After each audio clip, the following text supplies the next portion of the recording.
বিসমিল্লাহির রহমানির রহিম।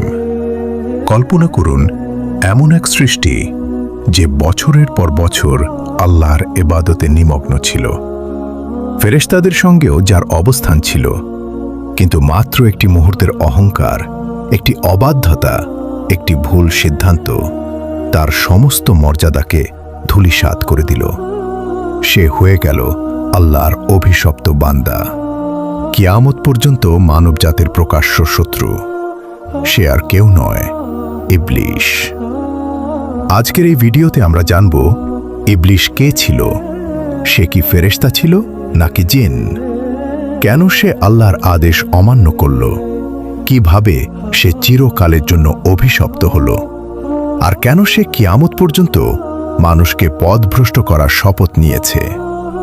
চলুন শুরু করি। আল্লাহ তাআলা যখন পৃথিবীতে একজন প্রতিনিধি সৃষ্টি করার সিদ্ধান্ত নিলেন, তখন ফেরেশতাদের জানিয়ে দিলেন তিনি মাটি থেকে একজন মানুষ সৃষ্টি করবেন। সেই মানুষ হলেন আমাদের আদি পিতা হযরত আদম আলাইহিসসালাম। আল্লাহ তাআলা আদম আলাইহিসসালামকে নিজ হাতে সৃষ্টি করলেন এবং তাকে এমন জ্ঞান দান করলেন যা ফেরেশতাদেরও দেওয়া হয়নি। এরপর আল্লাহ ফেরেশতাদের নির্দেশ দিলেন, তোমরা আদমকে সম্মানসূচক সিজদা কর। ফেরেশতারা বিনা দ্বিধায় আল্লাহর আদেশ পালন করলেন, কিন্তু একজন সিজদা করল না, সে ছিল ইবলিশ। এখানে একটি গুরুত্বপূর্ণ বিষয় জানা দরকার। অনেকে মনে করেন ইবলিশ একজন ফেরেশতা ছিল, কিন্তু কুরআন স্পষ্টভাবে জানিয়ে দিয়েছে ইবলিশ ফেরেশতা ছিল না, সে ছিল জিনদের অন্তর্ভুক্ত। আল্লাহ তাআলা সূরা কাহফে বলেছেন যে ইবলিশ জিনদের একজন ছিল এবং সে তার রব্বের আদেশ অমান্য করেছিল। অর্থাৎ সে দীর্ঘদিন ইবাদত করার কারণে ফেরেশতাদের সঙ্গে অবস্থান করলেও তার প্রকৃত পরিচয় ছিল সে একজন জিন। এখন প্রশ্ন হলো, সে কেন সিজদা করল না? আল্লাহ যখন তাকে জিজ্ঞেস করলেন, আমি আদেশ দেওয়ার পরও তুমি কেন সিজদা করলে না, তখন ইবলিশ এমন একটি উত্তর দিল যা ইতিহাসের সবচেয়ে বড় অহংকারের উদাহরণ হয়ে থাকবে। সে বলল, আমি তার চেয়ে উত্তম। আপনি আমাকে আগুন থেকে সৃষ্টি করেছেন আর তাকে সৃষ্টি করেছেন মাটি থেকে। দেখুন, এখানেই ইবলিশের পতনের শুরু। সে আল্লাহর আদেশের চেয়ে নিজের যুক্তিকে বড় মনে করল।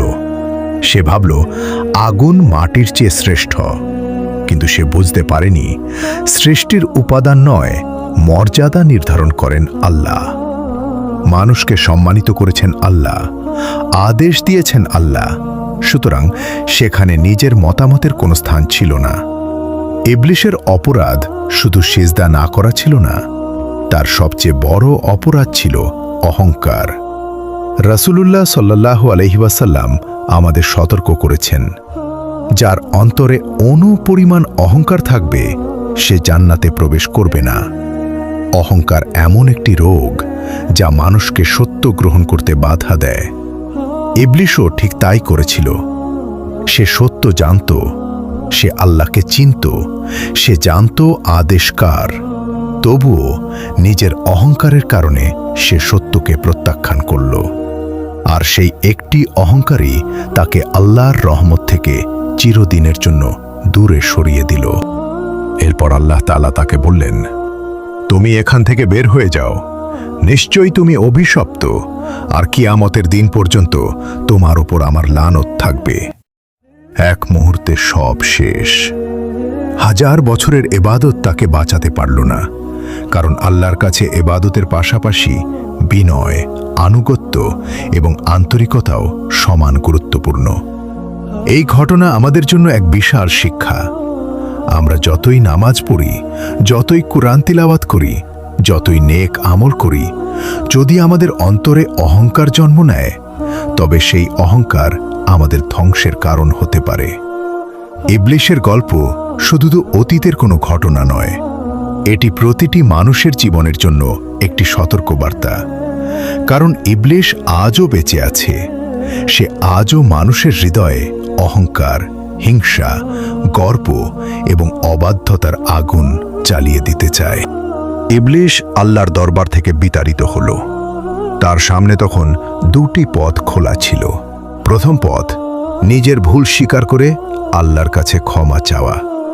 দ্বিতীয় পথ, অহংকারকে আঁকড়ে ধরে আরও অবাধ্য হয়ে ওঠা। দুঃখজনকভাবে ইবলিশ দ্বিতীয় পথটি বেছে নিল। সে নিজের অপরাধের জন্য অনুতপ্ত হল না, বরং সে আল্লাহর কাছে একটি সুযোগ চাইল। সে বলল, হে আমার রব, আমাকে সেই দিন পর্যন্ত অবকাশ দিন যেদিন মানুষকে পুনরুত্থিত করা হবে। আল্লাহ তাআলা তার প্রজ্ঞা অনুযায়ী তাকে নির্ধারিত সময় পর্যন্ত অবকাশ দিলেন। এরপরই ইবলিশ এমন এক শপথ করল যা সমগ্র মানবজাতির জন্য সবচেয়ে বড় সতর্কবার্তা।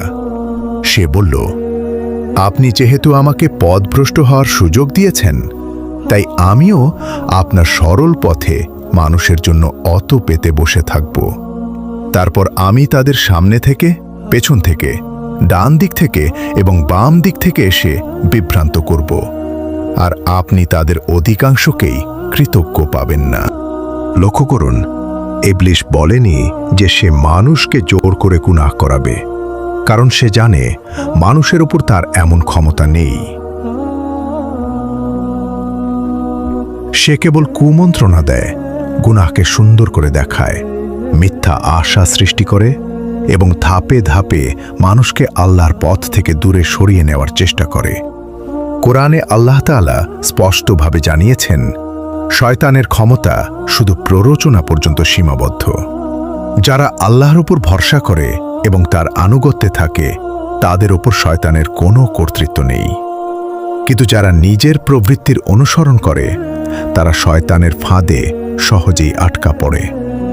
এরপর শুরু হলো মানুষকে বিভ্রান্ত করার দীর্ঘ ইতিহাস।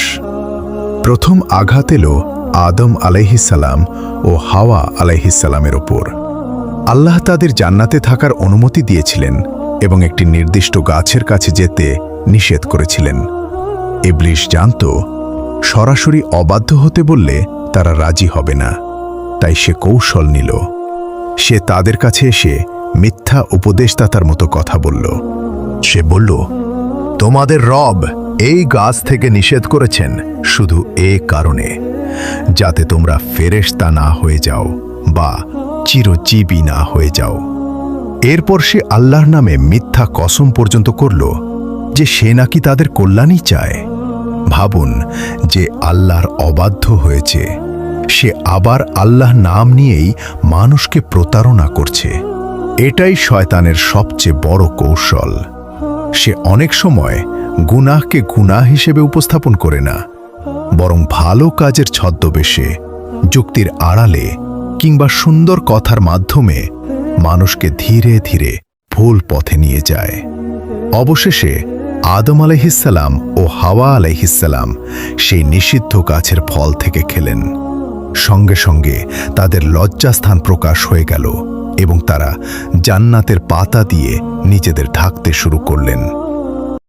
কিন্তু এখানেই আদম আলাইহিসসালাম আর ইবলিশের মধ্যে সবচেয়ে বড় পার্থক্য প্রকাশ পেল। আদম আলাইহিসসালাম নিজের ভুল বুঝতে পেরে সঙ্গে সঙ্গে আল্লাহর কাছে তাওবা করলেন। তিনি নিজের দোষ স্বীকার করলেন এবং ক্ষমা প্রার্থনা করলেন। আল্লাহ তার তাওবা কবুল করলেন। অন্যদিকে ইবলিশ নিজের ভুল কখনোই স্বীকার করল না। সে অহংকারে অটল থাকল এবং অন্যদের ধ্বংস করাকেই নিজের জীবনের লক্ষ্য বানিয়ে নিল। এখন সবচেয়ে গুরুত্বপূর্ণ প্রশ্ন, আজ এই মুহূর্তে ইবলিশ কিভাবে মানুষকে পথভ্রষ্ট করছে? অনেকে মনে করেন শয়তান হঠাৎ করেই মানুষকে বড় কোনো গুনাহে ফেলে দেয়, কিন্তু বাস্তবে তার কৌশল ভিন্ন। সে ধীরে ধীরে এগোয়। প্রথমে একটি ছোট ভুলকে তুচ্ছ মনে করায়, তারপর সেই ভুলকে অভ্যাসে পরিণত করে। অবশেষে সেই অভ্যাস মানুষকে বড় গুনাহের দিকে নিয়ে যায়।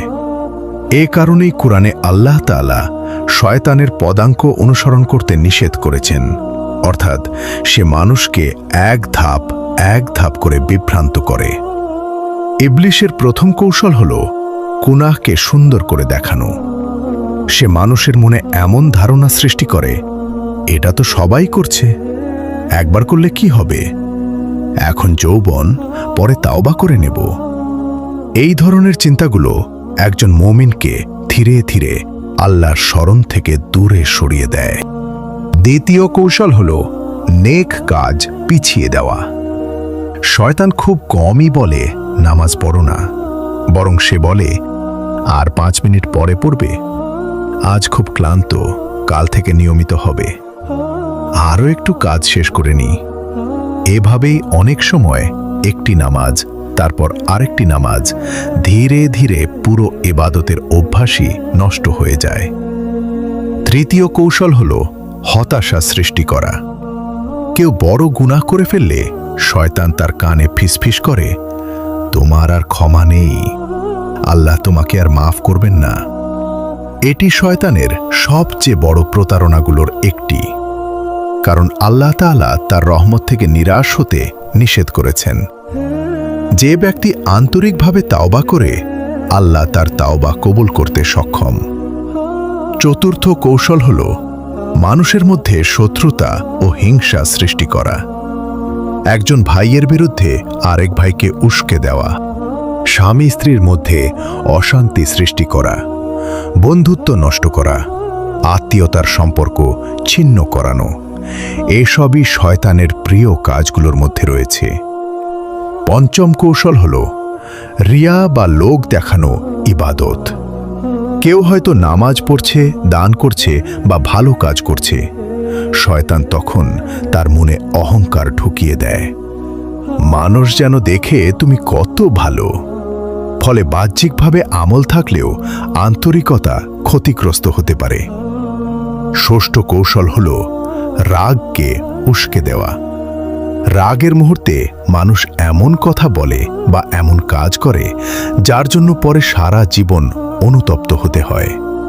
তাই রাসূলুল্লাহ সাল্লাল্লাহু আলাইহি ওয়াসাল্লাম রাগ নিয়ন্ত্রণের ব্যাপারে বারবার উপদেশ দিয়েছেন। তাহলে প্রশ্ন হল, এই ভয়ঙ্কর শত্রুর হাত থেকে আমরা কিভাবে নিজেদের রক্ষা করব? প্রথমত, নিয়মিত আল্লাহকে স্মরণ করতে হবে। দ্বিতীয়ত, 5 ওয়াক্ত সালাত যথাসময়ে আদায়ের চেষ্টা করতে হবে। মনে রাখবেন, শয়তান যতই শক্তিশালী মনে হোক, আল্লাহর সাহায্যের সামনে তার কোনো ক্ষমতা নেই। যে ব্যক্তি আল্লাহকে আঁকড়ে ধরে তার নির্দেশ মেনে চলে এবং আন্তরিকভাবে তার কাছে সাহায্য চায়, আল্লাহ তাকে শয়তানের ধোঁকা থেকে রক্ষা করেন। কল্পনা করুন, কিয়ামতের বিচার শেষ হয়েছে। একদল মানুষ জান্নাতের দিকে যাচ্ছে, আরেক দলকে জাহান্নামের দিকে নিয়ে যাওয়া হচ্ছে। চারদিকে শুধু আফসোস, কান্না আর অনুশোচনা। ঠিক সেই সময় জাহান্নামের অধিবাসীরা নিজেদের দুর্ভাগ্যের জন্য ইবলিশকে দোষ দিতে শুরু করবে। তখন ইবলিশ এমন একটি বক্তব্য দেবে যা আল্লাহ তাআলা কুরআনে উল্লেখ করেছেন। সে বলবে, আল্লাহ তোমাদের যে প্রতিশ্রুতি দিয়েছিলেন তা ছিল সত্য, আর আমিও তোমাদের প্রতিশ্রুতি দিয়েছিলাম, কিন্তু আমি তা ভঙ্গ করেছি। আমার তো তোমাদের ওপর কোনো জোর জবরদস্তি ছিল না, আমি শুধু তোমাদের ডেকেছিলাম আর তোমরাই আমার ডাকে সাড়া দিয়েছিলে। তাই আমাকে দোষ দিও না, নিজেদেরই দোষ দাও। আজ আমি তোমাদের কোনো উপকার করতে পারবো না, আর তোমরাও আমার কোনো উপকার করতে পারবে না। কি ভয়ঙ্কর এই ঘোষণা, যার কথা শুনে মানুষ দুনিয়ায় আল্লাহর অবাধ্য হয়েছিল, সেই ইবলিশই কিয়ামতের দিন তাদের থেকে নিজেকে সম্পূর্ণ আলাদা করে নেবে। সে কাউকে রক্ষা করবে না, কারো শাস্তি কমাবে না, বরং সে নিজেও আল্লাহর শাস্তির মুখোমুখি হবে। এখানেই আমাদের জন্য সবচেয়ে বড় শিক্ষা রয়েছে। শয়তান কখনো মানুষের সত্যিকারের বন্ধু নয়। সে শুধু মানুষকে ব্যবহার করে গুনাহের পথে ঠেলে দেয়, তারপর শেষ বিচারের দিন সব দায়িত্ব অস্বীকার করে। এ কারণেই আল্লাহ তাআলা কুরআনে বারবার সতর্ক করেছেন, শয়তান তোমাদের প্রকাশ্য শত্রু, তাই তাকে শত্রুই মনে করো। একজন মুমিন কখনো শয়তানকে হালকাভাবে নেয় না, কারণ সে জানে শয়তানের সবচেয়ে বড় অস্ত্র হল ধোঁকা। সে কখনো সরাসরি বলে না আল্লাহকে অস্বীকার করো, বরং সে বলে, আজ না হয় একটি নামাজ বাদ দাও। এই একটি হারাম কাজ করলে কিছু হবে না। মানুষ দেখুক তুমি কত ভালো, তাওবার জন্য তো সামনে অনেক সময় আছে। এভাবেই ছোট ছোট অবহেলা একসময় বড় গুনাহে পরিণত হয়। কিন্তু সুসংবাদও রয়েছে, আল্লাহ তাআলা তার বান্দাদের একা ছেড়ে দেননি। তিনি কুরআন নাজিল করেছেন, রাসূলুল্লাহ সাল্লাল্লাহু আলাইহি ওয়াসাল্লামকে আদর্শ হিসেবে পাঠিয়েছেন। তিনি তাওবার দরজা খোলা রেখেছেন। যতক্ষণ না মানুষের মৃত্যু আসে বা কিয়ামতের বড় আলামত প্রকাশ পায়, ততক্ষণ আন্তরিক তাওবার সুযোগ রয়েছে। তাই আজই নিজেকে প্রশ্ন করুন, আমি কি শয়তানের কুমন্ত্রণার অনুসরণ করছি নাকি আল্লাহর হিদায়াতের পথে চলছি? যদি উত্তরটি আমাদের পছন্দ না হয়, তাহলে আজই পরিবর্তনের সিদ্ধান্ত নেওয়ার সবচেয়ে উত্তম সময়। কারণ আমরা জানি না আগামীকাল আমাদের জীবনে আসবে কিনা। আল্লাহ তাআলা আমাদের সবাইকে ইবলিসের ধোঁকা থেকে হেফাজত করুন, অহংকার থেকে রক্ষা করুন এবং কুরআন ও সুন্নাহর পথে অটল থাকার তৌফিক দান করুন। আমিন। যদি এই ভিডিওটি আপনার ভালো লাগে, তাহলে শেয়ার করুন, যাতে আরও মানুষ ইবলিসের কৌশল সম্পর্কে সচেতন হতে পারে। আসসালামু আলাইকুম ওয়া রাহমাতুল্লাহি ওয়া বারাকাতুহু।